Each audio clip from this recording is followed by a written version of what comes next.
নমস্কার, আমি লিপি সাহা। সবাইকে অনেক অনেক ওয়েলকাম আমার নতুন আরও একটি ভিডিওতে।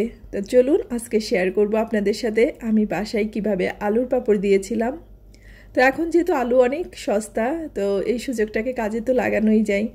তো এই যেহেতু নতুন আলু, তো এর খোসাগুলোকে ছুলে নিতে হয়নি, শুধুমাত্র একটু মাজুনি দিয়ে পরিষ্কার করে নিয়েছি। আর এইদিকে দুইটা স্টিলের বলে জল রেখে দিয়েছি। তার কারণ হচ্ছে আলুগুলো কাটার সাথে সাথে জলের মধ্যে দিতে হবে, নাহলে আলুগুলোর কষে আলুগুলো অনেক কালো হয়ে যাবে, তখন চিপসগুলোও কালো হয়ে যায়। তো এদিকে আলু অর্ধেকগুলো কেটে নিয়েছি। আর এই পাশে সসপ্যানে হচ্ছে গরম জল বসিয়েছিলাম, তো এর মধ্যে একটু লবণ দিয়ে দিয়েছি, মানে পরিমাণ মতো।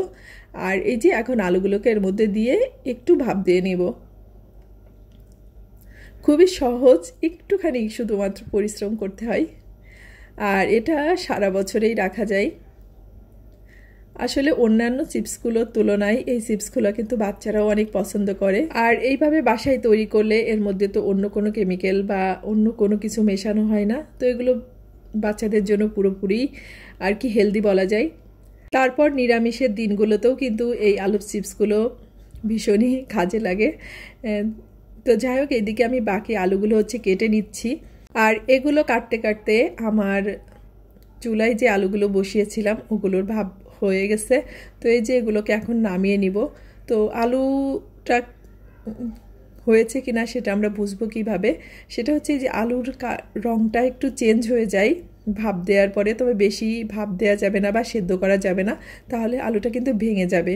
তো প্রথমে যেগুলো আর কি ভাপ দিয়ে নিয়েছিলাম সেগুলো আমার হাজব্যান্ড এই যে ছাদে এসে এগুলোকে ছাড়িয়ে দিয়েছে।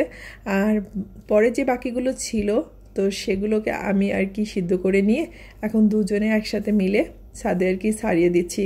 আর ছাদে জানেন তো ভীষণ রোদ, মানে এখন তো রোদের ভীষণ তাপ, মানে রোদ্রে পুরো থাকাই যায় না এমন অবস্থা। মনে হয় নিজেরাই আর কি চিপসের মতো শুকিয়ে যাচ্ছি রোদ্রে। তো যাই হোক, আলুর চিপস বানানোর জন্য এইটুকু তো কষ্ট করতেই হবে। আর এই কাজটাই আমার মনে হয় একটু কষ্টের, রোদ্রে বসে বসে আলুগুলোকে ছাড়িয়ে দিতে হয়, কারণ যেহেতু একটার সাথে একটা লেগে থাকে ভাপ দেওয়ার পরে। তো এগুলো একটু কষ্ট করে ছাড়িয়ে দিলে যে পরিমাণে রোদ, তো একটা রোদেই আর কি আলুর এই পাঁপড়গুলো কিন্তু শুকিয়ে যাবে। তো আমার হাজব্যান্ড আর কি বলতেছিল যে তুমি নিচে যাও, আমি একাই পারবো এগুলো ছাড়িয়ে দিতে। তো যাই হোক, ভাবছি সে আগেও অনেকগুলো ছাড়িয়ে দিয়েছে, আবার এতগুলো রোদ্রের মধ্যে বসে ছাড়াবে, এ কারণে আমি একটু হেল্প করে দিচ্ছি। তো যাই হোক, দুজনে আর কি মিলে তাহলেই কাজগুলোকে করে নিচ্ছিলাম। আসলে একটু কষ্ট করলে সারা বছরটা একটু আরামেই থাকা যায়, যে এই যে পাঁপড় চিপসের ঝামেলাগুলো আর থাকে না।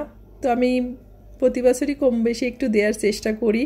আগে মায়ে পাঠিয়ে দিত, তো এখন যেহেতু আমি বাসায় দিই, তো মা তারপরও আমাকে দেই। আর যে কিছু কিছু চিপস হয়েছে অনেক বড় বড়, যেগুলো অনেক বড় আলু ছিল, কিন্তু এগুলো না শেপ করে কাটা অনেকটাই কষ্ট যেগুলো বড় আলু থাকে। আর আমার হাজব্যান্ডের ইচ্ছা যে বড় আলুগুলো মাঝখানের থেকে না কেটে বড় বড় করে চিপস বানাতে, আসলে সেটা হয়ে ওঠে না, কারণ ওই বটিতে কাটতে গেলে এক পাশে দেখা যায় মোটা হয়ে যায় আর একটা পাশ চিকন হয়ে যায়, মানে পাতলা হয়ে যায়। তো যাই হোক, এদিকে হচ্ছে আলুর পাঁপড়গুলোকে ভালো করে এই যে ছাড়িয়ে দিলাম, কারণ এই যে দেখতে পাচ্ছেন একটার সাথে একটা কিভাবে আটকে থাকে।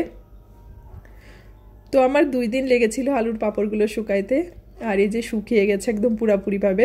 তো আমার হাজব্যান্ড আর কি আমাকে বয়ামে উঠিয়ে দিচ্ছে। তো আপনারাও বাসায় এইভাবে আর কি বানাতে পারেন। আর এই যে দেখেন কত সুন্দর শুকিয়েছে, একেবারে ঝনঝন করতেছে।